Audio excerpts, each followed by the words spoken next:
All right, we are ready to go live on both platforms. So, welcome. Let me get the other one started. Three, two, one.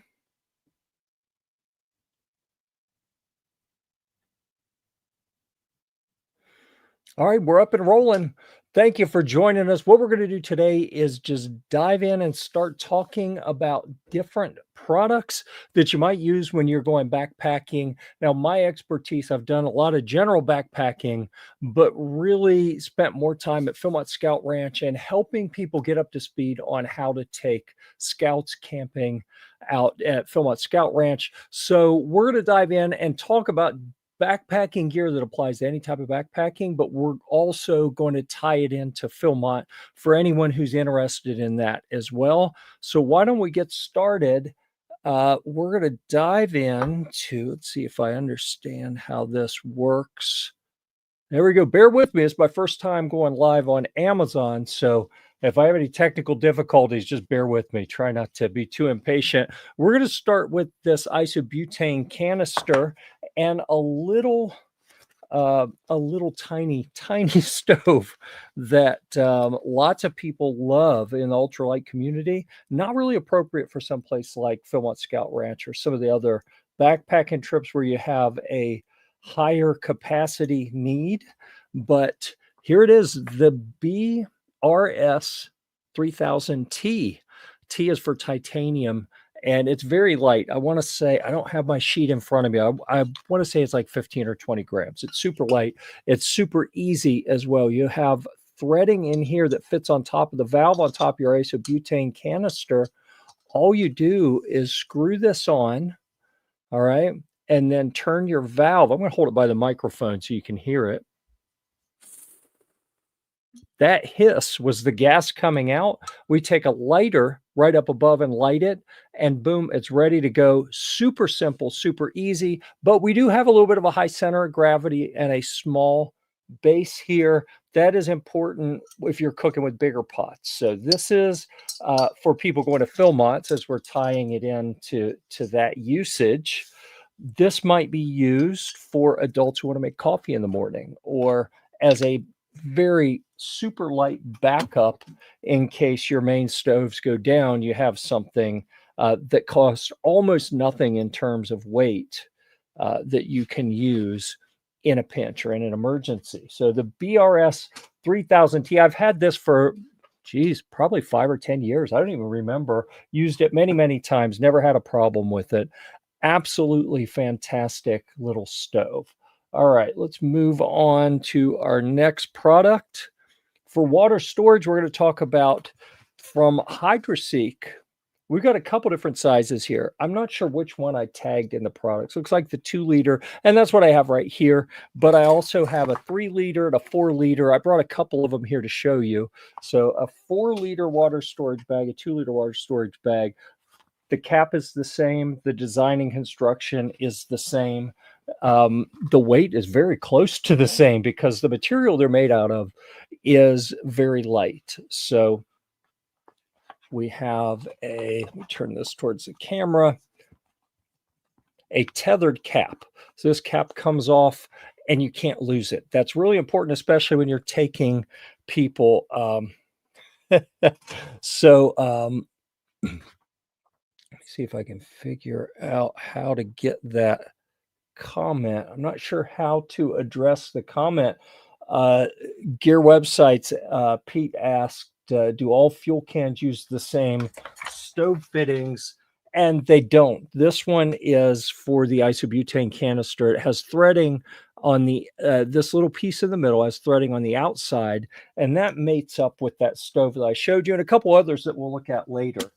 But it's not the same. It is important when you're buying a stove and fuel and any accessories that you get the ones that fit for the stoves that you have. So what I love about this is it's super light. It's very durable. It has a handle here so you can carry it even when it's full. And even better, they fit. Even the 4-liter size fits in my backpack in the side pouch here. where you see I have a different type of water bottle we're going to look at later, a different type of water bladder, and different types of bottles in here as well.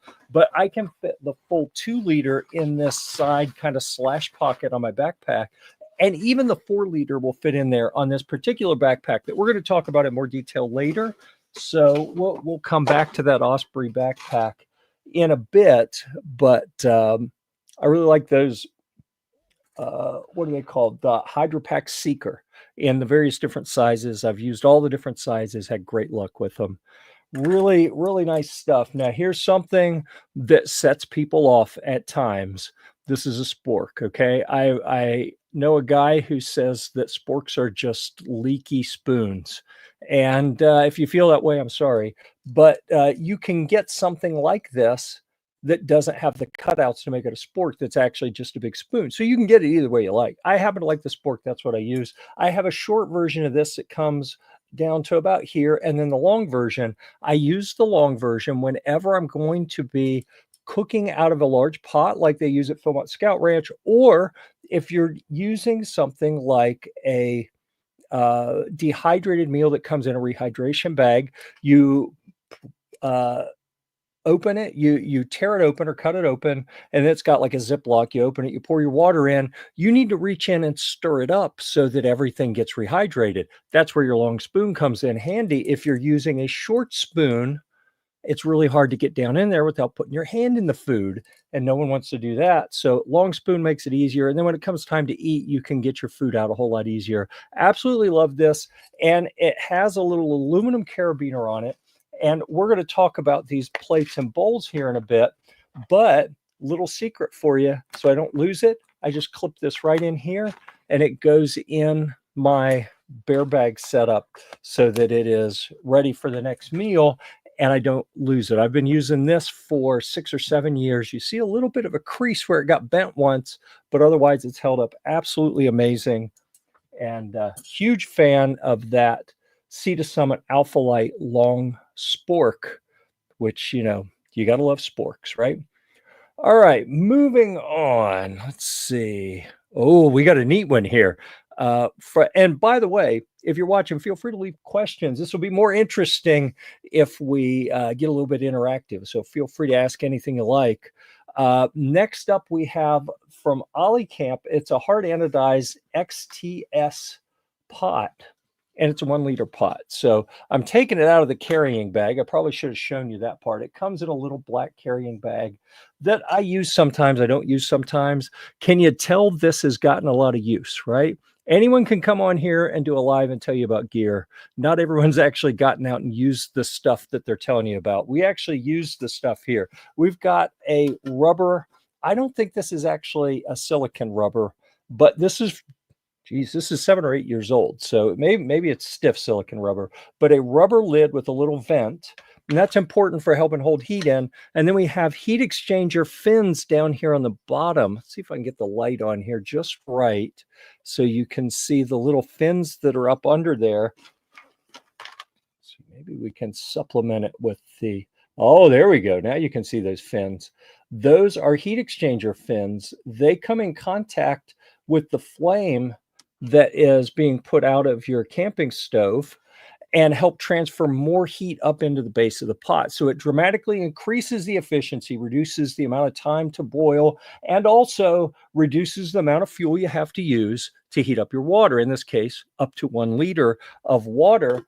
I really, really like heat exchanger pots for increasing efficiency, decreasing the amount of fuel you have to carry, reducing the time it takes to prepare meals, you know, especially when you're rehydrating, like most of the meals at Philmont or on the backpacking trips I take.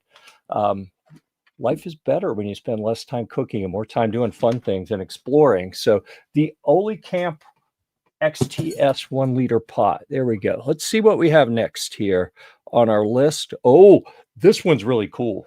If you know me, you know I like stabby things, right? So, excuse me, knives. We're going to use the professional term and call them knives. When I go backpacking, I carry the smallest knife you've ever seen. It has a neck tether, and it actually unclips. So I can leave this part around my neck all the time, tucked down inside my shirt typically. And then when I need to use it, I can leave it tethered in place here and open it up and do what I need to. Typically, it's going to be cutting open a freeze-dried meal or something like that.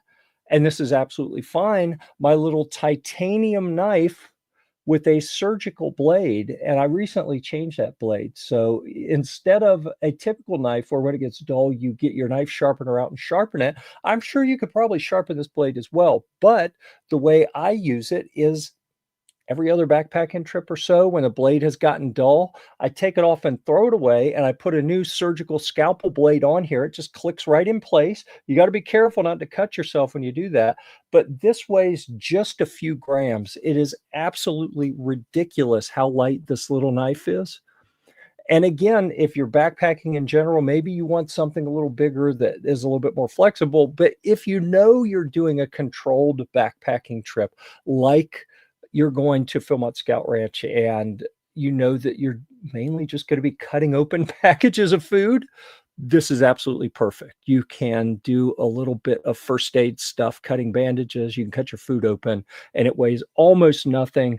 If you happen to be someone preparing a Philmont crew, get maybe a real knife that's built into a multi-tool, and one of these, that's all you need for your whole crew. You have something for cutting open bags, and you have something for repairs that you may have to make along the way. The Titainer titanium knife. They make a few different models. The one I've tagged is the one I've carried the most. Absolutely love them. Okay, next up, from Sea to Summit, the Ultrasil Dry Sack Ultralight Dry Bag. I've got a couple different sizes. I'm not sure which size I tagged, actually. Actually, it's probably one of the listings that has multiple sizes in it. Here's what they look like. There's a Sea to Summit logo. This is the, what is this? The 4-liter. And then I got them kind of color-coded, so I can tell what size. This is the 8-liter. There it is down there. And you can see I've written all over them in Sharpie so they don't get confused with other people's out on the trail. That's a great organizational tip. One of the ways I use these is for storing a tent, because something I've found backpacking tents, usually the bag that it comes in is a little snug, and they tend to rip when you try to shove your tent in there. So I use a slightly larger 8-liter bag to hold this backpacking tent. This is from Big Agnes. It's another item that we're going to look at a little bit later. It's the Fly Creek HVUL2, something like that. This bag is slightly larger than the stock bag, which makes it a whole lot easier to get that tent in and out. It's a waterproof sil nylon bag that is super light. Another thing that I use these for is when it's time to send things up in the bear bag, all my personal stuff goes in this blue bag that's got my name written in Sharpie on it. And you can even just roll the top down and clip this around the carabiner on your bear bag rope. You don't even have to put it inside the bear bag proper. This becomes my own personal bear bag. So a lot of different things you can do with it. With the 4-liter size, typically what I'm doing is using these for clothes. I will have one that's designated for dirty clothes, one that's designated for clean clothes. They are waterproof bags. That's really important, but I also like them for the organizational aspect, where I can put all of my clean socks and underwear in a bag, for example, and then I know where they are. I don't have to dig through my pack to find them. I can go straight to this bag and I know that's where they are. Or maybe it's my shirts, or maybe it's my pants that are in here. Any number of ways you can use these bags for organization, but also to keep things dry in case your pack leaks or you get rained on and you don't have a good pack cover. Ooh, I think we may have a pack cover on the list coming up here in a bit as well. But while we're talking about Sea to Summit and waterproof bags, let's talk about compression bags. I know people who hate compression bags. They'd rather carry a larger backpack and just kind of shove all their stuff in the bottom of the bag. I happen to believe that it's better to carry a smaller backpack so that you're not tempted to carry extra stuff, right? I wanted the bag to be sized to carry the gear that I have. Oh, what is this for our friends Clover Tech? By the way, we saw comments here from gear websites and from Clover Tech. They do lives on here as well. Go check them out. They do good stuff. Let's see. Will they work for keeping wet stuff from getting other things wet? They will. They will absolutely.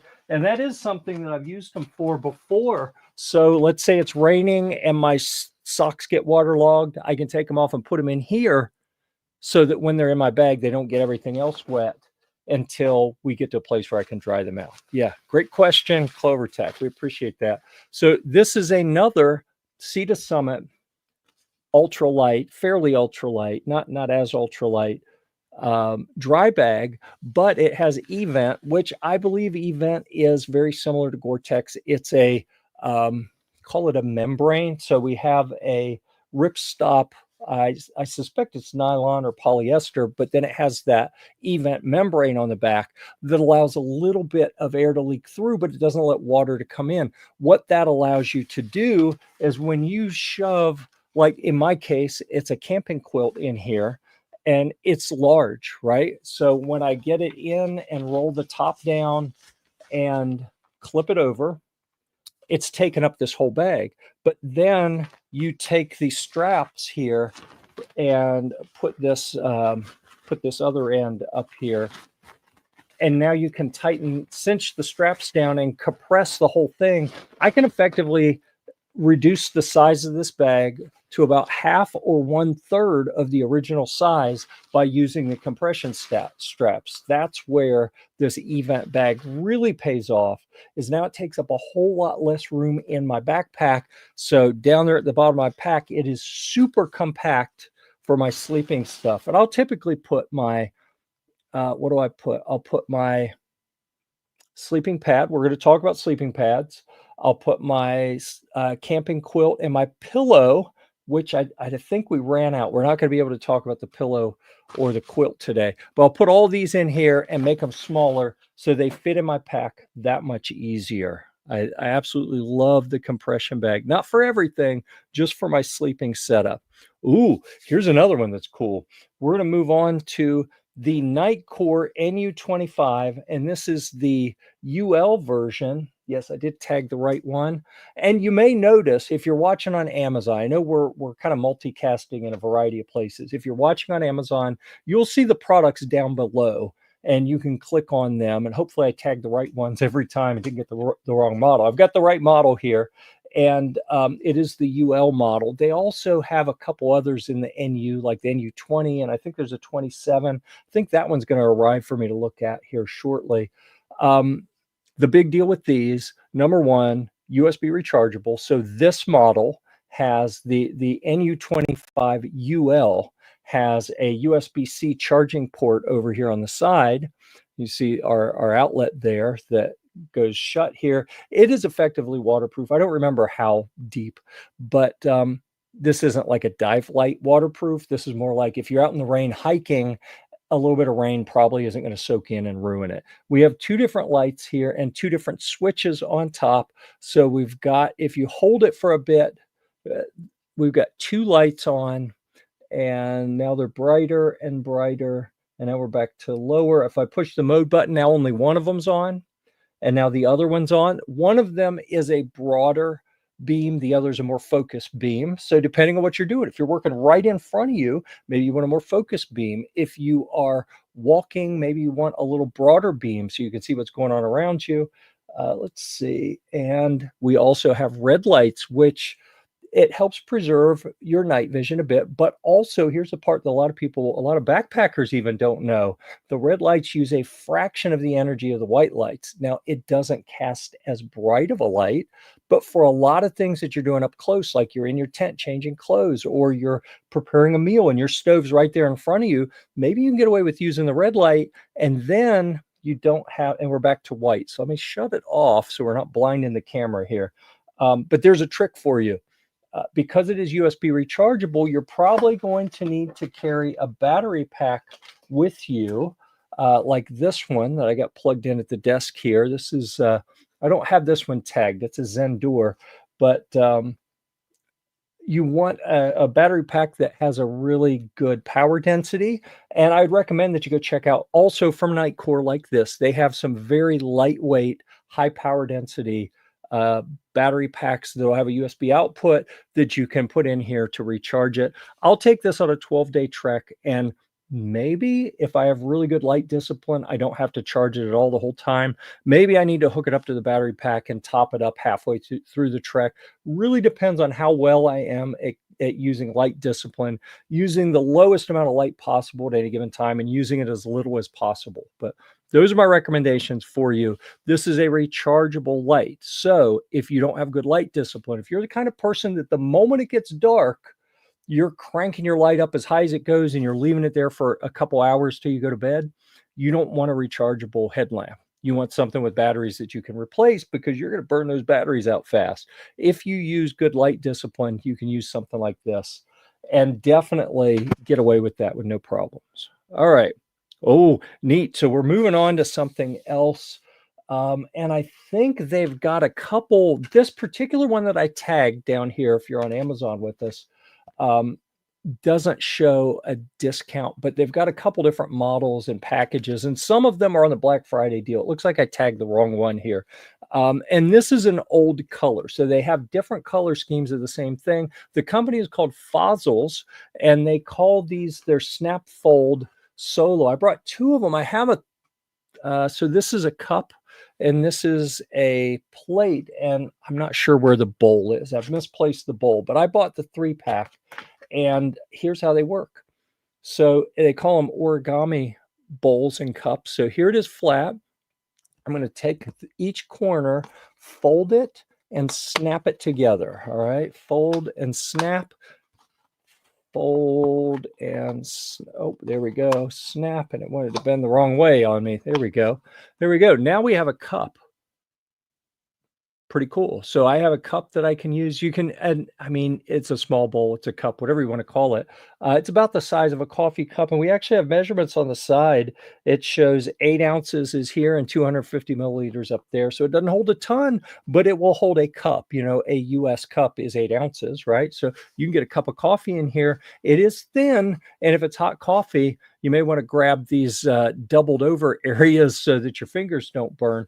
But when you're done, you can pop the corners out and flatten it out, and now it fits flat in your pack. That takes up almost no space at all. These are absolutely amazing.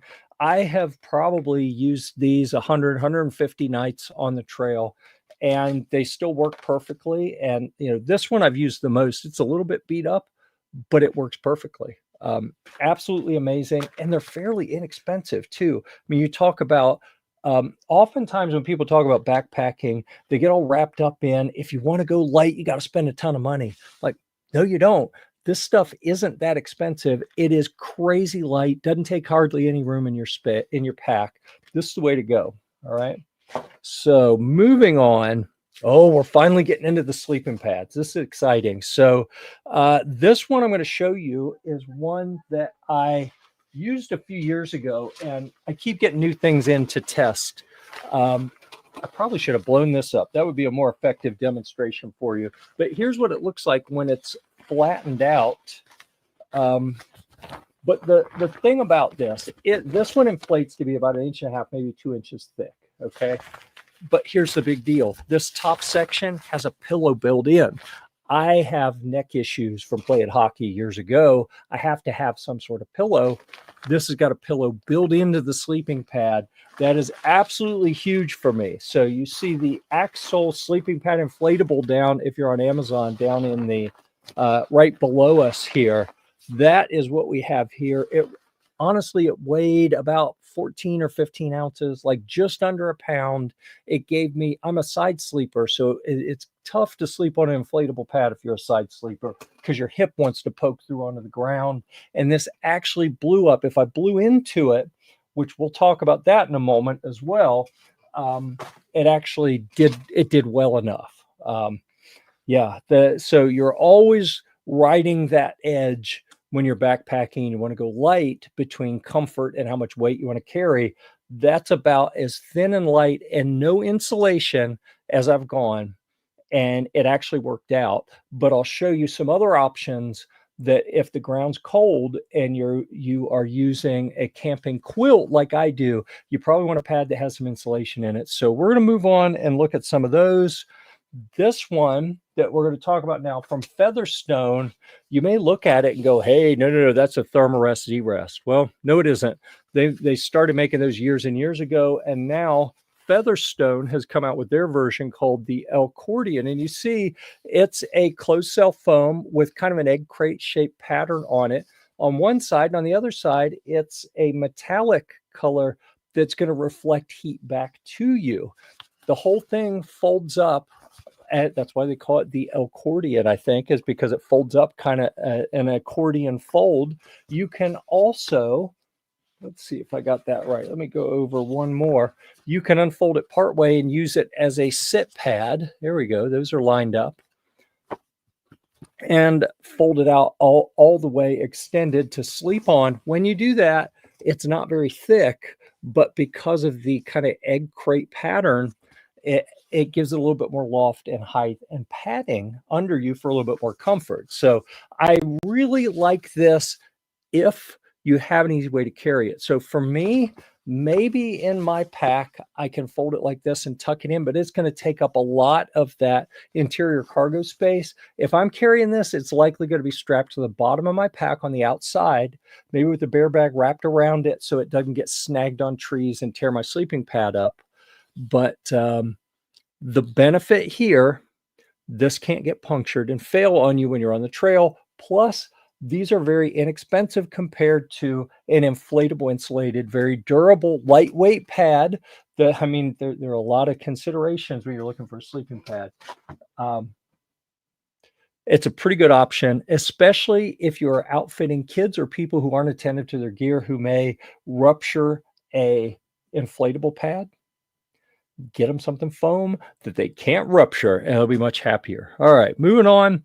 Let's talk about something a little thicker, a little better insulated, also about 3 times the weight, and a little bit more of an investment from Whispering Winds.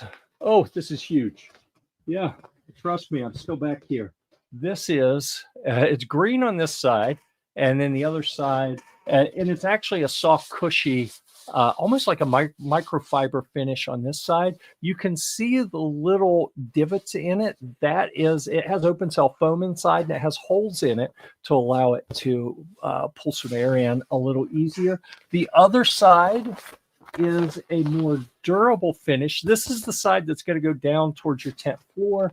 This soft side is going to go up towards your body, and that's very important because it's more comfortable. This self-inflates with a really neat valve that we see here. It's very large. I've not seen one like this before.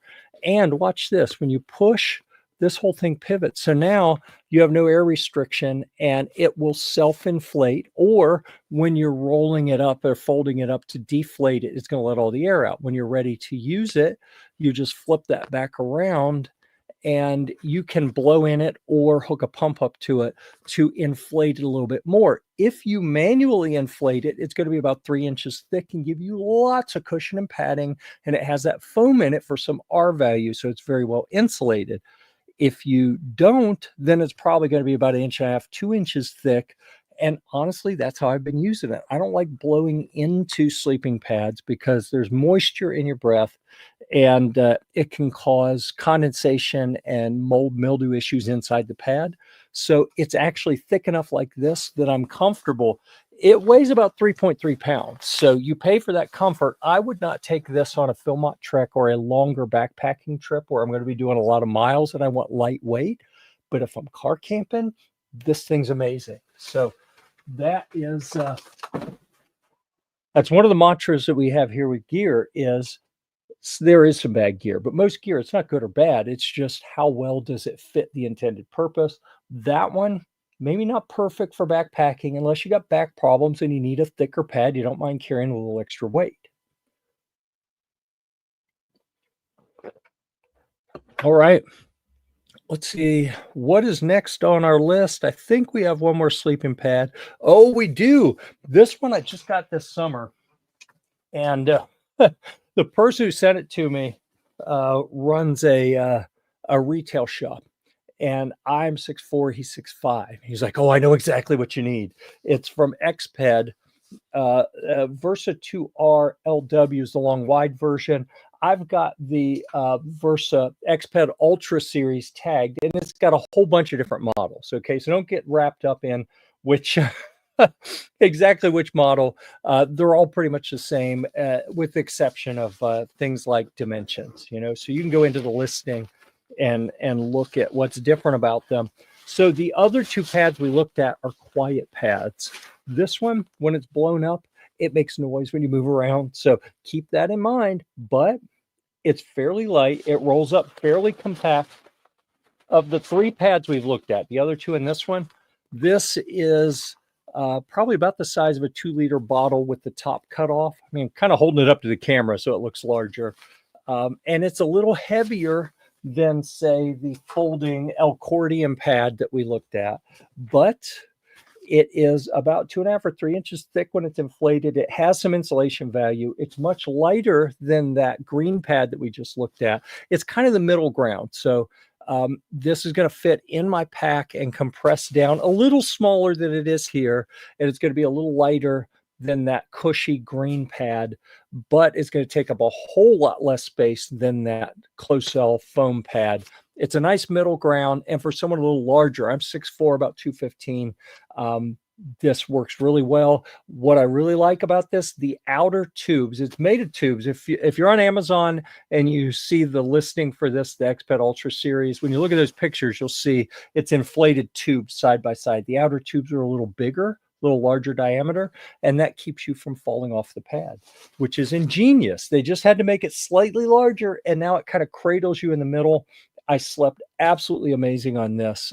Good job to XPED with their SynMat technology, coming up with a really nice compromise pad. A little bigger, a little heavier than an ultralight pad, much more comfortable, a little better insulation. Really good compromises all the way around. So we talked about with a pad, as I move on to the next item here, we talked about with the pad blowing it up. I don't like blowing into a sleeping pad because it introduces moisture to the inside of that pad, and that can cause mold and mildew and increased weight, if nothing else. So that's where this comes in. We got two things here. Number one, we have a case. The listing says compatible with FlexGear pump, 1.2 ounce air. They're talking about the Zero pump from FlexTail, and that's what you see in here. So we have the two items we're looking at here are the case itself. I'm not going to carry this case when I'm backpacking, but I found that around the gear storage facility here, there are too many little bits here. They were getting lost. So this little box lets me store everything together so I don't have to worry about losing anything. When I go on the trail, I'm going to take the pump itself, which is this tiny little thing here, 1.2 ounce pump from FlexTail. And again, like the headlamp that we looked at earlier, it charges off of USB-C. We have one little button here. We'll hold it for a bit and it turns the pump on. We have two little words here. One says inflate, the other says deflate. Okay, so it's blowing air out this way and it's sucking it in this way. So let me turn that off. You can use this to deflate a pad by sucking the air out, or to inflate a pad by forcing air in. You unscrew it to charge the battery, and it's actually kind of neat how this works. You take the battery out, and look right above my finger. Do you see that little slit? That is a USB-C charging port. So the little tiny CR123 type battery has, I believe that's what it is. Yeah, I think it's a CR123. Anyhow, it is a special battery made by FlexTail that has a USB-C charging port there, so you can charge it up whenever you like. And again, when I'm backpacking now, I'm carrying cameras. Sometimes I'll carry a pump like this. I've got a headlamp that charges off a battery, so I will typically take a 10,000 milliamp or a 20,000. I think this one might be a 30,000 milliamp USB power supply, a little battery brick, You don't need much to charge something like this up. It makes it a whole lot easier. I know people who the thing they detest the most about backpacking is when they get to the campsite, especially if you're hiking someplace at high altitude where there's less oxygen in the air, breathing is a little more difficult. They don't want to blow their pad up. Just 1.2 ounces, they're willing to carry it so they don't have to blow their pad up. We have 5 different adapters here that change the input or output side. You can put them on either one. So you just slide it right over here. And I'm putting this on the inflate side. So there's going to push through. So this adapter will mate up with a specific type of fill valve on a sleeping pad. So we've got 5 different options here. No, excuse me, six different options, 3 here and 3 on the other side to fit a wide range of different sizes and types of inflation. So 2 things here. We had the case to store the Flex Tail Gear Zero Pump, and then actually now I've just tagged the Zero Pump down there if you happen to be with us on Amazon as well. Any other questions or comments, feel free to let me know. Oh, and I see another one. Pete says, do you carry solar panels to trickle charge your battery banks?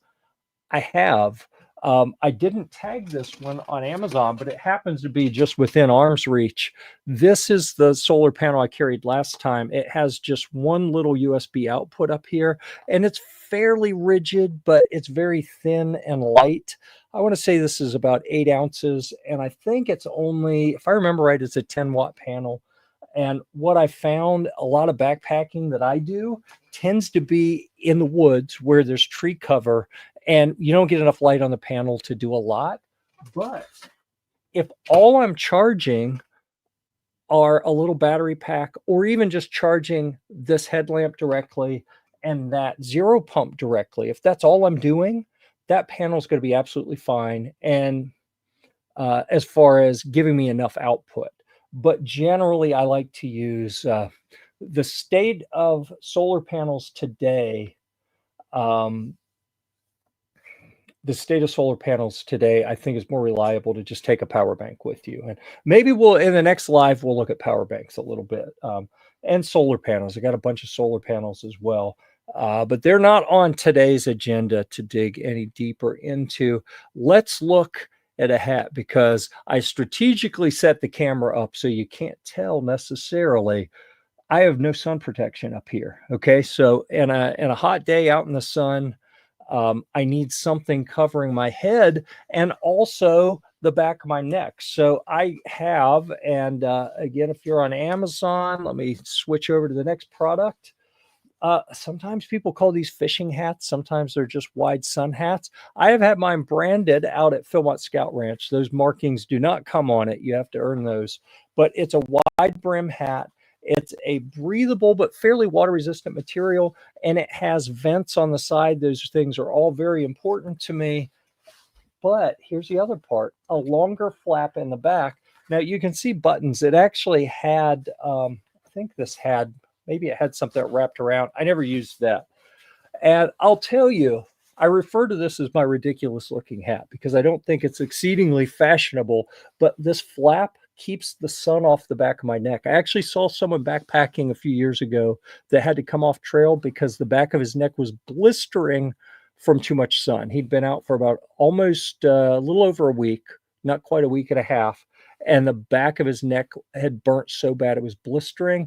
If you wear a wide brim hat that has this kind of tail flap on it, it's going to keep that sun off your neck, which is really important.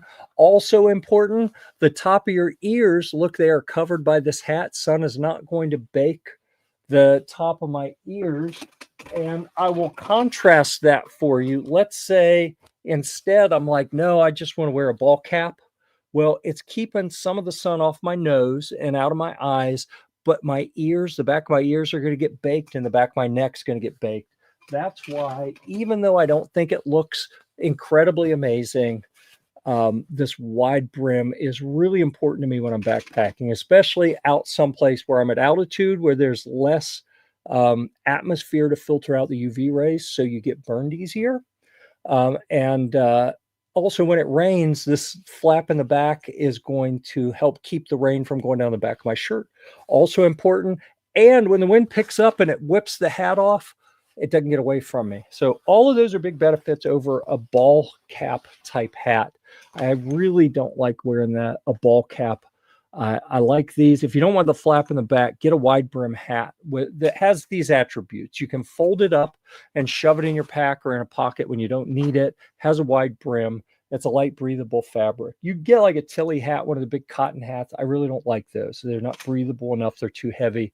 I like the lightweight fishing hats, like the one I've tagged below. Now let's move on.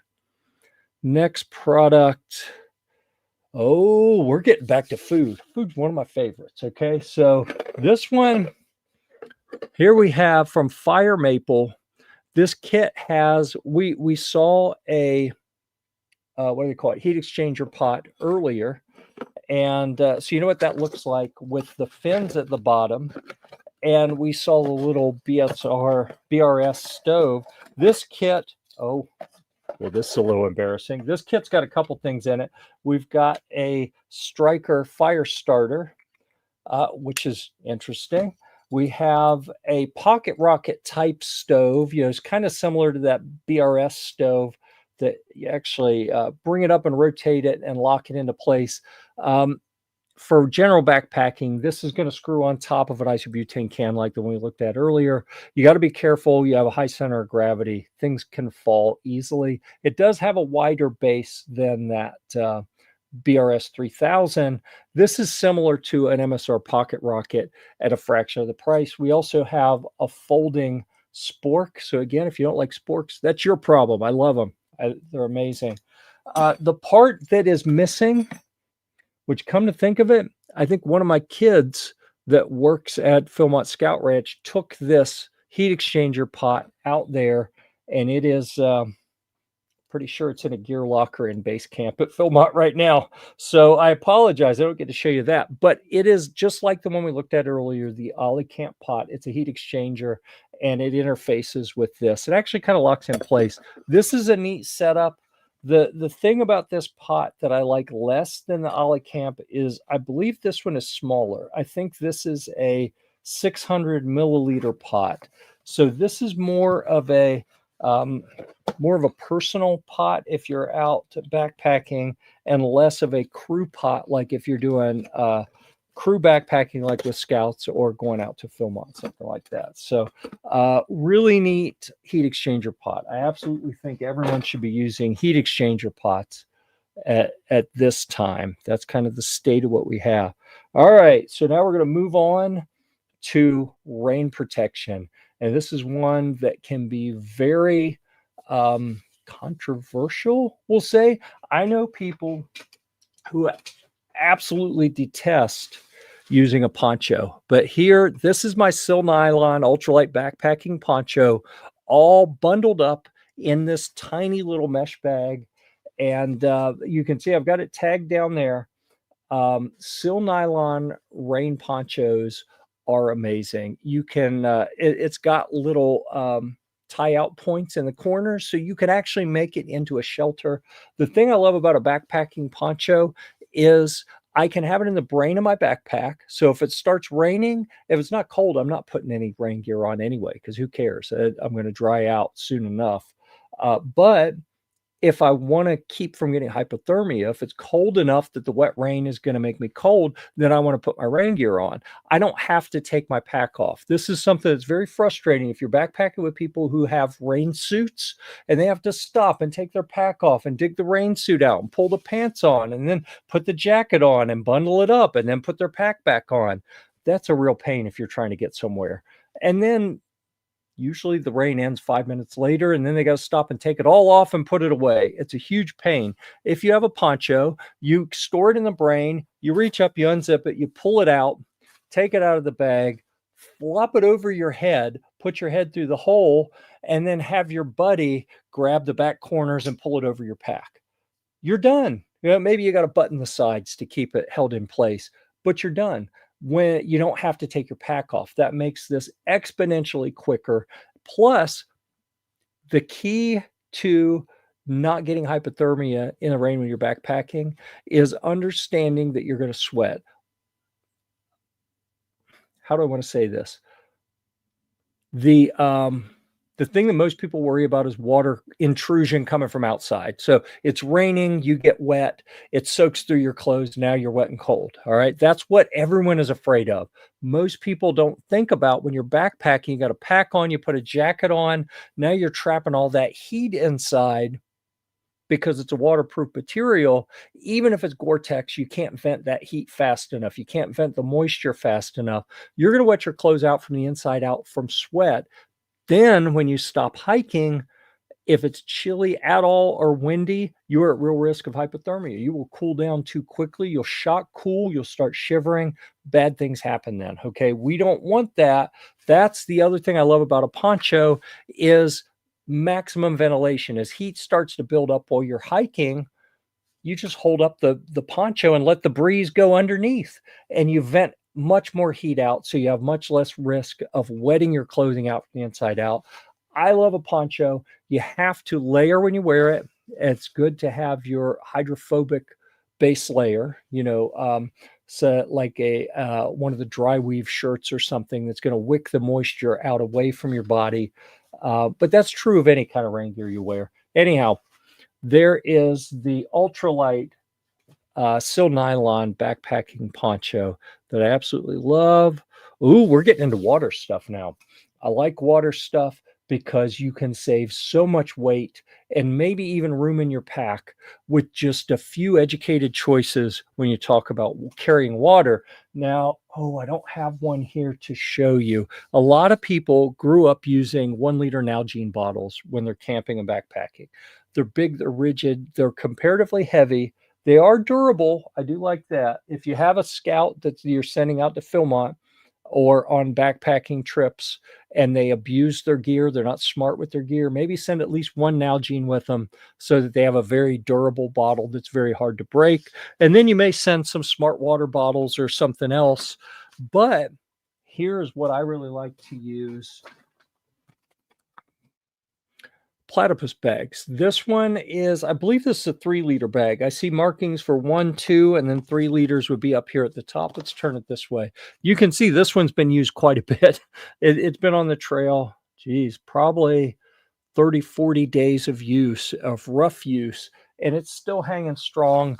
And you see we can unscrew this. So the item that you see tagged down below is actually this. And they call it the hoser, I believe, because it's a hose. There you go. We have a bite valve at this end, a clip to hook it to your pack shoulder strap so it stays up by your mouth. And then this little guy screws right on your bag. It's really simple. So they go together, right? Your platypus bag, your platypus hoser, you screw it together like this. And now you put it this direction in your pack. And I'm going to recommend that you don't put it inside your pack. This was really popular about 10 years ago. Everyone wanted water bladders to put inside your pack. I hate that because it's a number of reasons, okay? Not the least of which is when they start leaking, you're going to soak everything in your pack. I like to put them on the outside of the pack, and I'm going to show you what that looks like here. Here's my Osprey backpack. And you can see on this side in one of the side pockets, so that's going to be right back off of my right hip. You see this tube coming up. This is my hoser tube, and I have a different valve on the end. But here is a platypus bag, and I've got the water in it from when I was hiking a couple days ago. And it just sits down in this side pouch, and then this tube hooks to the shoulder strap. So it's right up by my mouth while I'm hiking. I don't have to stop and dig through my bag to get water. And when you're hiking someplace with low humidity and high heat, like folks hiking out at Philmont, for example, you need to drink water a lot. Like you got to stay hydrated. Having a hydration tube makes a huge difference. So there is a joint recommendation for the product tagged down below. That's a platypus hoser hydration tube. And then here I'm tagging now the Platypus 2-liter flexible water bottle. They make them in different sizes. I'm pretty sure that the one I just showed you was a 2-liter. The empty one was a 3-liter. But click through the link and you'll see multiple sizes available from Platypus. They're the same bottle, just in different sizes, and very similar to that bottle, but a little bit smaller. You can get them with all different sorts of designs on them. This looks like the one that's tagged. Let me move to the next product. There we go. The Platypus soft bottle, it's a 1-liter. And if your backpack has smaller outside pockets, the lower ones that are here and here that sit right off of your hip, this pack has huge pockets, right? And I love that. A lot of them, they have little slash pockets. If you have small pockets, maybe you can only fit a 1-liter in each. Well, you can do the same thing with these 1-liter soft bottles, where I've taken the cap off and we take this hoser tube and screw it right on here. Oh, easier to do when you're not on camera. All right. And then put this in your side pocket. So now you have easy, this is going to be sitting down below. So all you have to do is, pull it off of your shoulder strap and you bite down and suck the water out. It actually works really well and is a great way to be able to drink while you're moving. Like, I don't have to stop at all. I can just drink out of the hose while I'm hiking. And that makes a huge difference. I really like that. All right. So, yeah, the other big benefit for those different water storage methods, as well as I've got another one of these HydroPack Seeker. I think I tagged the 2-liter that we talked about early. That's the one in the pack. And I'm not sure where I put it. The other one, we'll just look at the 2-liter again. I had a 4-liter as well. I think this listing that's tagged in Amazon is 2, 3, or 4-liter. This is the 2-liter, and I already put the 4-liter off camera where I can't reach it. I think the 3-liter is actually in the gear locker out at Philmont right now. But really great storage, about the same weight as the Platypus. These have a handle if you need to carry it. And then you have to buy a special adapter if you want to use these as with a drinking tube. I actually like the Platypus better for that, but if you just need bulk water storage that's easy to carry and very durable, I really like these HydroPack Seeker bags. They're slightly heavier than the Platypus. They're a little thicker. I don't know if they're more durable or not, but they do have the handle that makes them a little bit easier to carry.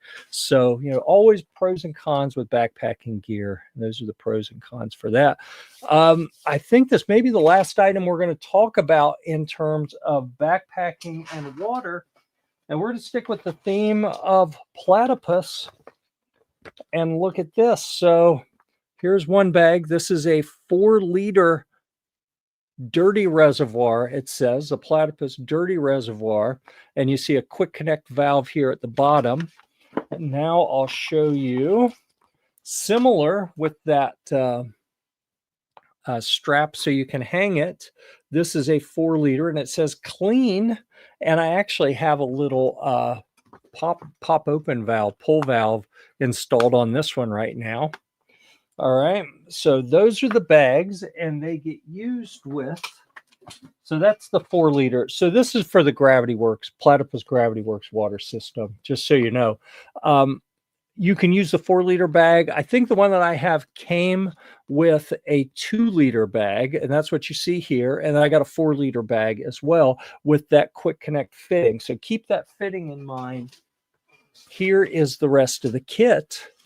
So in here, we have a gravity filter. That's why it's called a Gravity Works, is because we have a gravity filter. And, there we go. Got that pulled out. Here's how this is going to work. This is the input side of the filter. This is the output side. On the input side, we have this little fitting that, if you remember, I said, look at the little quick disconnect fitting in the bottom of the dirty water container.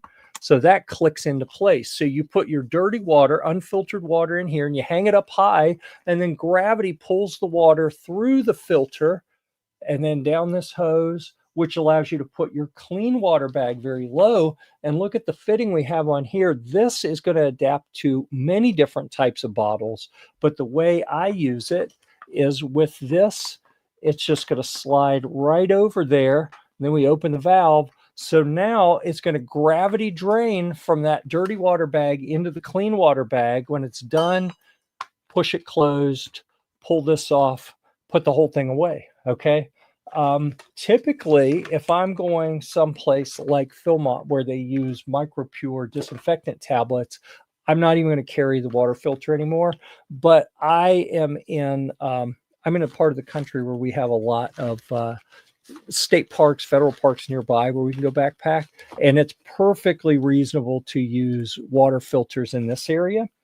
And that I love gravity filters. I have a number of pump filters as well, but they require me to work too hard, and I don't want to sit there pumping and pumping and pumping, especially if I'm getting water for a whole crew. If it's just me, maybe a pump filter is quicker. But if it's a lot of people, I can fill this 4-liter bag, hook it up, and let it filter. While it's filtering, I can go fill up my other dirty water bag so that when I get back with that, maybe this one's ready to be changed. I could just keep switching them back and forth while I'm filling up the whole crew's water supply. A gravity filter, if you use it properly, can be fairly efficient and low effort. But you got to be careful. If you're using it someplace silty, it's going to slow things down and make it a little more difficult. All right, so that was the water filter. I am a huge water filter fan in the right scenario. And before I picked that one to actually use, I hands-on tested 3 or 4 different models head to head, and that Platypus Gravity Works had the best flow-through rate. And it was actually pretty light too. Ooh, now we're getting to an exciting one. Yeah, really exciting. I carried an ultralight backpack for years, and it didn't carry well when it was heavy, and it really lacked in durability. So for about a half a pound more weight, maybe 3/4 of a pound more weight, I upgraded to this Osprey. This is the Exos, EXOS Pro model. And it's the Exos Pro 55, but this is the long torso version because I'm 6'4", and the long torso version is actually 58 liters of internal volume. So it's a kind of moderate sized pack. I know a lot of people would say this is a small pack, but I'm mainly using it going camping with scouts on the weekends or on Philmont treks out to Philmont Scout Ranch, where this 55 to 60 liters is perfect for me with my compact gear. What I love about this, look at the mesh on the back, super ventilated, ventilated shoulder straps. It's got a little bit of padding on the belt, but not too much. Plus you have an elastic pocket on this side, a zipper pocket on the other. I already showed you how much water I fit. I can carry a 4-liter Hydro Pack in each side of this if I want, for 8 liters of water if you want to carry that much. It's also got, you saw where I lifted in and out, we got a little slash pocket here as well. So if you're using an Nalgene or smart water bottles or something, you don't have to reach up top. You can pull them out through the side as well. Really ingenious. We've got the big easy access pocket for things you want to get to more quickly. The brain portion of the pack up here is detachable if you want to, and it has, while you're wearing it, this is right behind my head when I'm wearing it, so I can put my rain gear and other emergency items in there, so I don't have to take my pack off to get to them. I just reach up there. Excellent pack. It's very light. I want to say it's about 2.2 or 2.3 pounds, something like that. Look up in the specs in the listing, in the link below. Absolutely fantastic pack. I really, really enjoy that. And it carries weight. It says the load rating is about 30 pounds. I've carried 45, 50 pounds in it, and it actually felt fine. Where in my ultralight, my Z packs I carried before, you get over the rated 20, 30 pounds, and it's absolutely miserable. That Osprey, absolutely amazing. If you can deal with, if your gear's compact enough to fit in a 55 to 58 liter pack, really consider that. It's a phenomenal pack. Okay, let's move on to the pack cover. All right, so we talked about I used to carry Z-Packs. That's a Dyneema pack that is inherently waterproof, so to speak. But I still like a pack cover. When I switched to this Osprey, some packs come with a pack cover that like is in a little pouch. You pull it out. This did not, so I needed my own pack cover. And I have found we talked about ponchos. I like Sil Nylon, so I have this little pouch is my Sil Nylon pack cover, and it has this little pouch is built in. So when you're done with it, you just tuck it back in here and toss it in your bag. I keep it in the brain or the slash pocket on the back, and it just covers the outside of the pack so that if I'm storing it at night, I have a cover over it. So if it rains or dew forms, it doesn't soak my pack and anything on the outside. I know people who say with an ultralight pack, you don't need a pack cover. I like having it. Maybe you don't have to have it, but it keeps my pack from getting waterlogged. And what if I forget to zip or button everything up just right? I don't have to worry about water getting in. So definitely, I like the pack covers. Sil Nylon's the way to go. Sea to Summit makes really good stuff. Oh, this is something else neat. So the next item on our list from Rab, it's right here. Okay, you want to guess what this is? If you guessed a synthetic insulated puffy jacket, you're absolutely right. A lot of people like to carry down when they backpack. I happen to be allergic to down. So check it out. It's zipped up. The pocket turns inside out, one of the side pockets, and everything tucks in that pocket so that you have your own little kind of compression bag or carry bag. Here's what it looks like. It's a puffer jacket that is, it's got horizontal quilting lines to keep the insulation from getting out of the way. And I want to say, if I remember right, this has PrimaLoft insulation. Don't quote me on that, but I'm pretty sure that's what it has.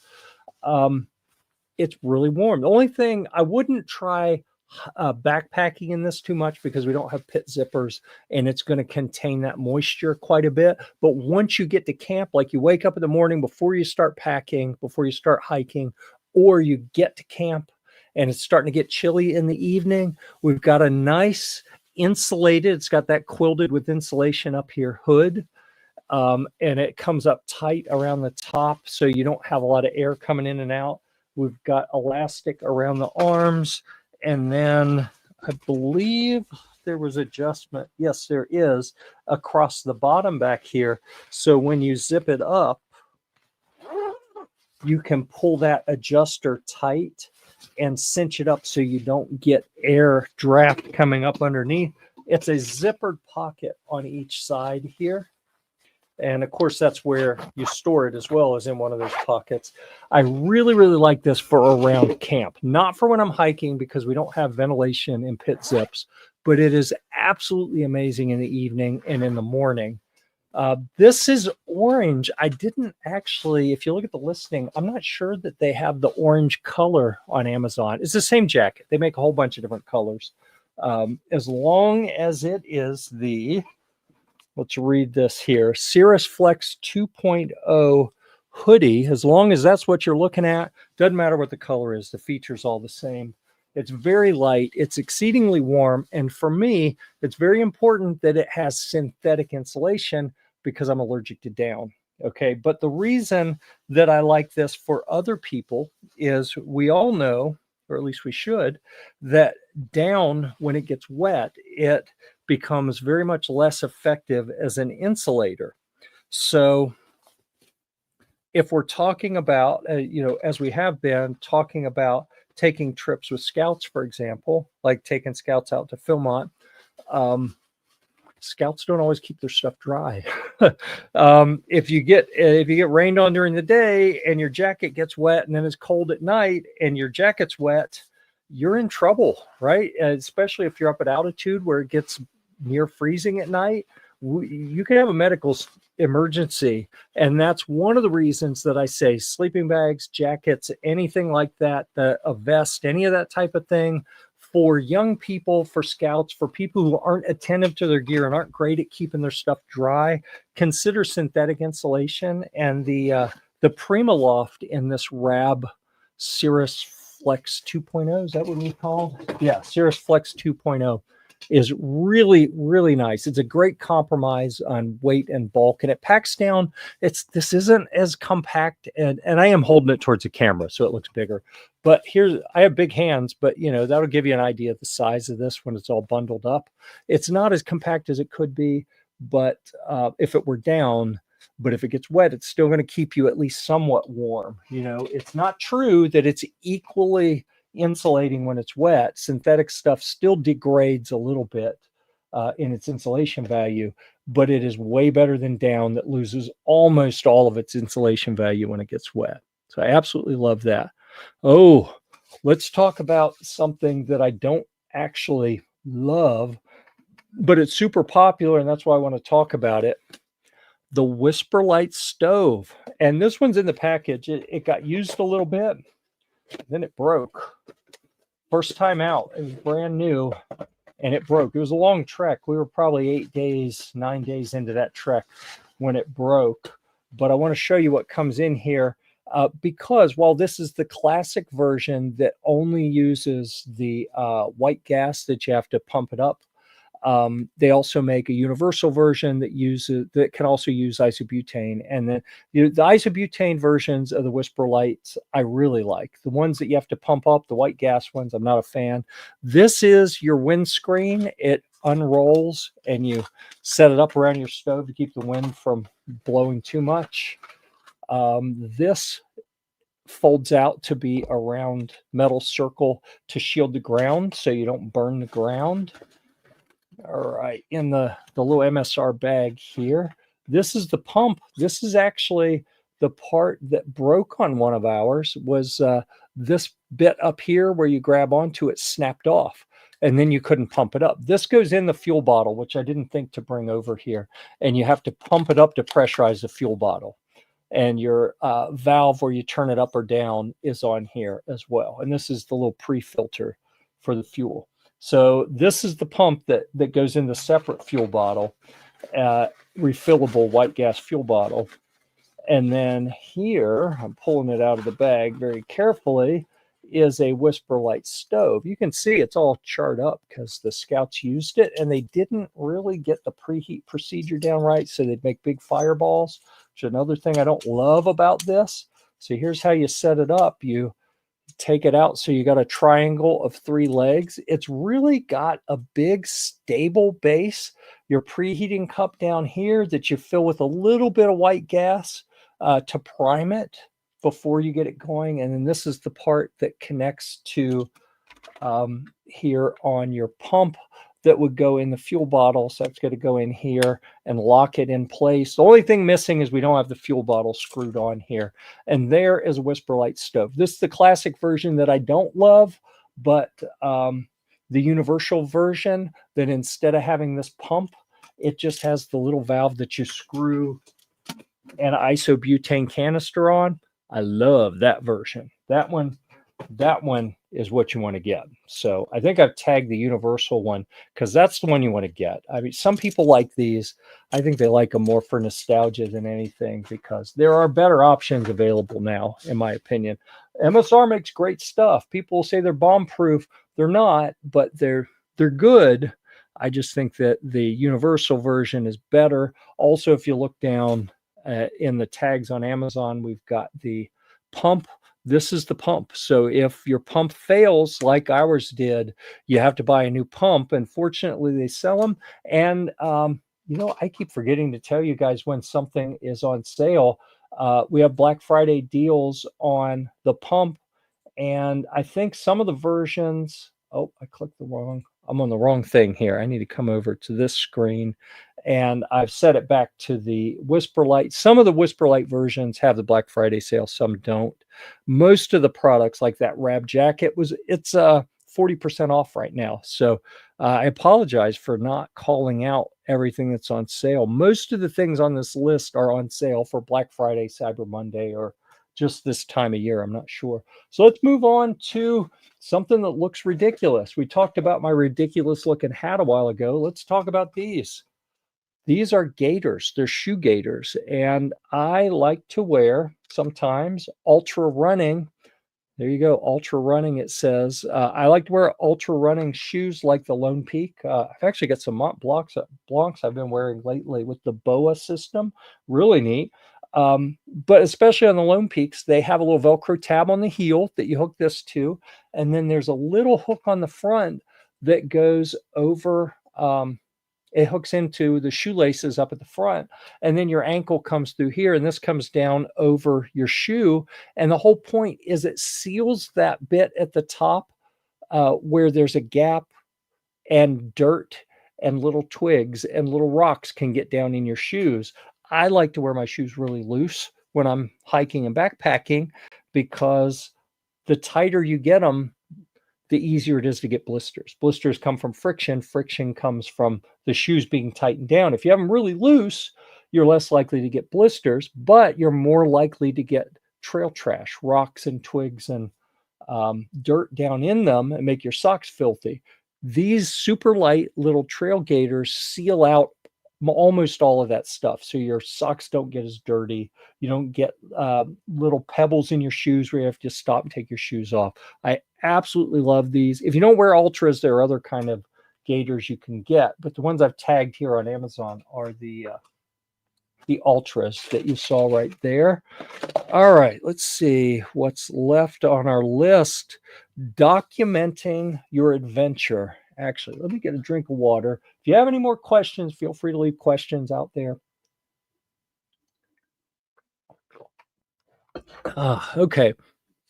So we want to document the adventure while we're out there. I used this GoPro for quite a while, so I've tagged the GoPro Hero 13 Black down there. I don't actually suggest I just happen to have it mounted on this selfie stick. I'm not suggesting that you take this when you're backpacking, although if it works for you, that's fine.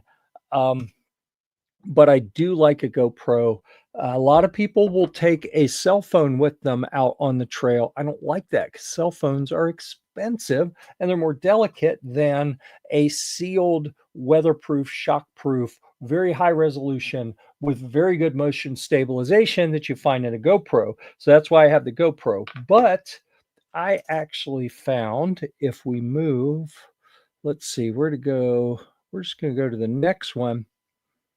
The next one is this action camera clip that fits on a backpack strap. So if I get my backpack out here, the way I carried this on the left strap, right like that, I carried my action camera, and I actually found this Neewer clip that you'll see tagged in Amazon down there rotates 90 degrees. So let's see if I can get it to rotate correctly. Oh, I think I rotated the wrong direction there. Anyhow, you can store your camera back here. And you'll notice, we'll get to this camera in a bit. I actually changed to a different camera recently because I think it looks a little better. But I love this backpack clip because when we stop, I can set it on the ground and it acts like a tripod. I can clip it to a tree branch or something if I need to get some footage that's stable. It's almost like carrying a little tripod, but it has the clip built in, so I can just clip it right there to my shoulder strap on the backpack. And it's right there whenever I need it. It's just super convenient. So I absolutely love this little clip. And I got this one because it allows me to rotate it so I can store it in different configurations depending on what I'm doing. And it also has a little magnetic quick release for when you don't need it to be locked in rigidly. So I think we're going to skip ahead one. We're going to come back to that stove that I jumped past so we can talk about the Insta360 Ace Pro. I've been using GoPros for years, and you'll notice the size difference. The Ace Pro is a little bit larger. It's a little bit heavier. I don't like that when I'm backpacking. I want to carry as little as possible, but we have some benefits that you don't find on the GoPro, like the selfie screen. So if I am doing self video, if I'm talking to the camera, I can actually fold this screen up so I can see myself in the camera. Or if I'm doing like a low shot, all right, if I'm looking down here, the camera's pointed that way, I can actually tip the screen so that it's in an ideal situation for me to see what I'm doing. That is a really neat feature. Another really neat feature that I like about this, there we go. Had to get the chair uncaught.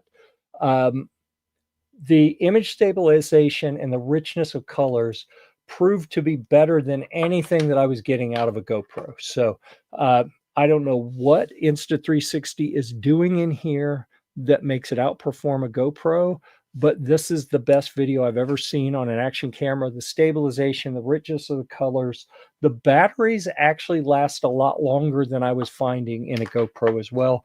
All the way around, the only thing I don't like is it is heavy. I don't like how much it weighs, but in exchange for the better video footage, I deal with it. And did I tag? I didn't tag the cage, so we won't talk about the metal cage. I'll talk about that on a different one at some point. But I do have a metal cage around it for a little bit of protection. Makes it a little heavier too, which I don't love, but that's what I've done. All right, we did GoPro. We did the backpack clip that I'm highlighting for folks on Amazon.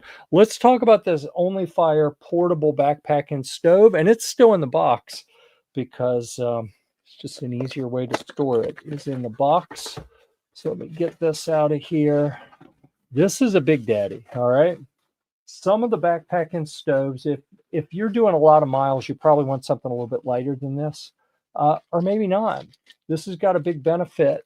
Here's an adapter, by the way, that comes with it. So you can use the 1 pound propane cylinders and adapt it to fit on this little fitting, which is what screws on to an isobutane canister. So here, let me take the cap off. Here's your isobutane. We've got that little valve with the exterior threading. And then this hole has interior threads. So you just put this on here and spin until it is all the way tight. And then with this stove, we're just going to fold the legs out. So there's one leg folded, and then fold this little leg wing down. So there's 1, 2,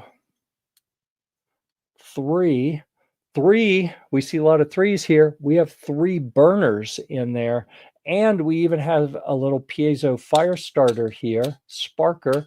So let's see if I can actually do this on camera. I'm going to turn this valve right here to turn the gas on. You hear it? And now, oh my goodness. Yeah, let me turn that off. I don't think we need that running here in the studio, but you can see how easy that is. Yeah. It's a little big, it's a little heavy, but with those 3 burners and this little windscreen around it, that makes it really efficient. This is going to help you, especially if you're heating water in like the big 8-quart Philmont issued pots. This is going to be a really fast way to heat your water, really efficient way. Man, if you pair this with a heat exchanger pot, holy smokes.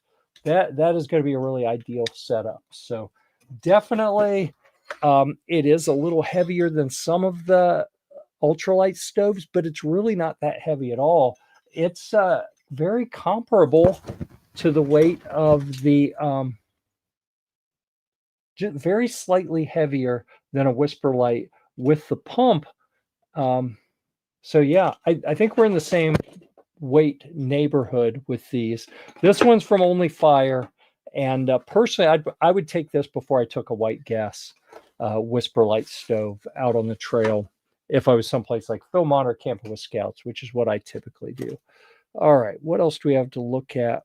I think we already looked at the Sea to Summit evac bag, which I had tagged here. I think I tagged that one by mistake when I meant to tag something else. So the Ultrasil Nano Dry Sack. I know we had a couple of those over here. So that's this is what we looked at earlier. These, I think I tagged another version of it. This is the one that's tagged down below, that same color. The 4-liter nano bag. I've used these probably 100 nights on the trail. maybe a little less, maybe 75 nights on the trail. And they're showing some wear because they're ultralight. Ultralight's not ultra durable because, you know, it's light, but they're not that expensive. You use them a bit and then go to something else. Help keep your gear dry. And then that compression bag that we were talking about, we're going to skip going over that one again. The Big Agnes Fly Creek, that is what I have in here. Now, what I'll tell you about this tent, number one, the stock bag that it came in is weak. It failed. First time out on the trail, it ripped. I think it was the last day I was putting it away when the bag ripped. And you can see I've been using a space blanket as my ultralight ground cloth. And then, oh, this is the other tent. Sorry, this is, yeah, I grabbed the wrong bag. But the Fly Creek is a semi-freestanding. It has the ultralight DAC, the Korean lightweight aluminum poles and stakes. Let's see, freestanding. You do want to stake the corners probably. It's got the bug net all the way around, and then the fly that goes over the top, and it is super light. Two-person tent's a little over, like right around 2 pounds. Crazy light. I absolutely love it. I've probably got 75 or 80 nights in that tent on the trail in very rough conditions. It's held up well. It is a delicate tent. Understand, if you're getting an ultralight tent, it's going to be not the most durable, but that's the price you pay for going light. Here we have that other Whisper Light. This is the one that we looked at, that classic Whisper Light right here. The other one that I tagged is the one that I would recommend you get, the Universal, not the old classic. The Universal is the one that will do isobutane. That's the one that I recommend you get. Let's talk about when you're on the trail, you're going to burn through your electrolytes. Those are the salts and things that help. Actually, I'm not a doctor. I don't know what they do, but I know you need them, right? So we like to have some hydration drinks like a Gatorade that replenishes electrolytes. Here from scratch, this is one of my favorites, is their orange. Not as big a fan as the lemon lemonade flavor one, but the orange is very good. And hydration powders that all you do is you rip it open, you pour it in the prescribed amount of water, and this says 12 to 16 ounces, which is going to put you, you know, almost in a liter bottle. So generally, I just use this in a liter bottle. For me, I use one of these old Smart Water bottles. You see, this has been through a little bit of use on the trail. I'll pour this in here with most of a liter, not a whole liter. So I have a little room to shake it up and get some good movement in there. And we're not going to answer that. I apologize. Anyhow, from scratch, good stuff if you need to replenish your electrolytes. Oh, we're on the home stretch here, folks. We're going to talk about the G4 Free. It's a backpacking umbrella, and it's something that I just carried for the first time a few months ago, and I absolutely loved it. I'm going to break a big rule, and I'm going to open this indoors. You know, isn't that the superstition? You ever open an umbrella indoors? Well, I'm going to do it for you. We got a little bungee at this end and a soft top, and a bungee with a little slider at the other end. I was fastening this over something on the shoulder strap on my backpack so it would hold the bottom of it. And then here, we're going to open it up so you can see we have this, I don't know if it's aluminized or just metallic, but it is a silver metallic outside. And all you do is push it up, and it doesn't lock in place. A lot of portable umbrellas, they have a little thing you have to click to undo.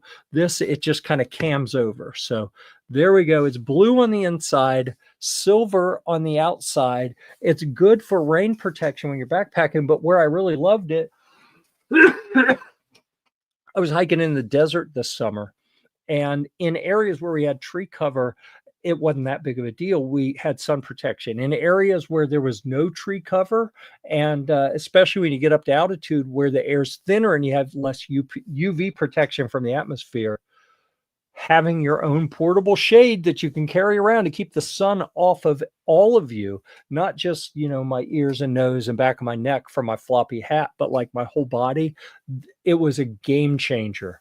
Instead of being hot and miserable hiking in the full sun in the desert in New Mexico, I was hiking in the shade and I was having a good old time. So the other thing that we learned is sometimes out there in the desert, you get hailstorms. And when hail starts falling, an umbrella like this can protect. You can put this in the middle of a bunch of people.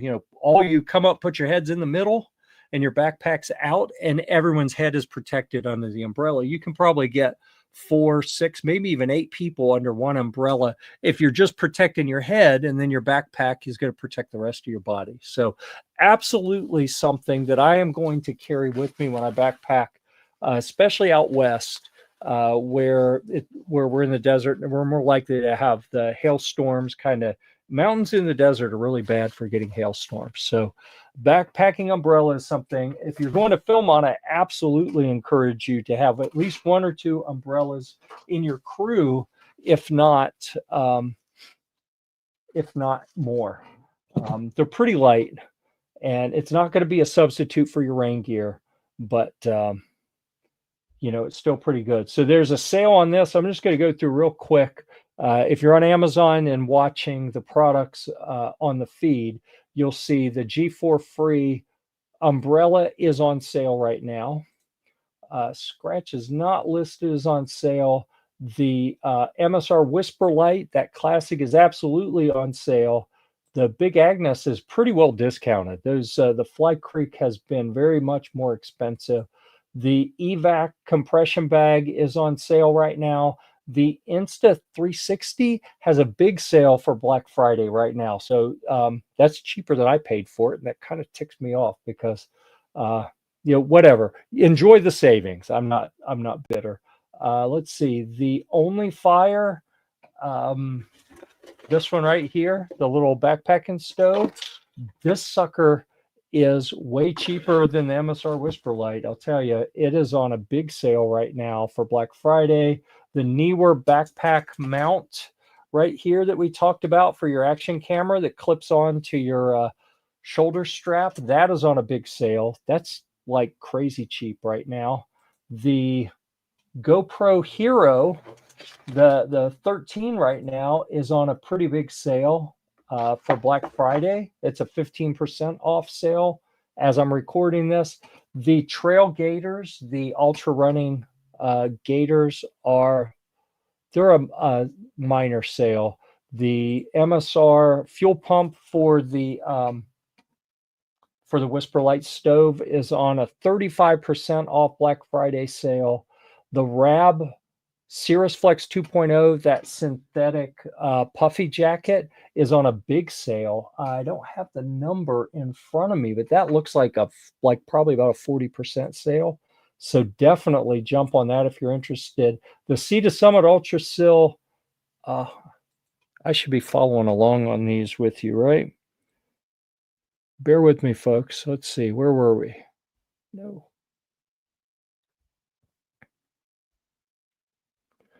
All right, so we looked at the Neewer backpacking clip. The GoPro Hero was on sale. The Trail Gators are on sale. The pump for an MSR Whisper Light stove is on sale.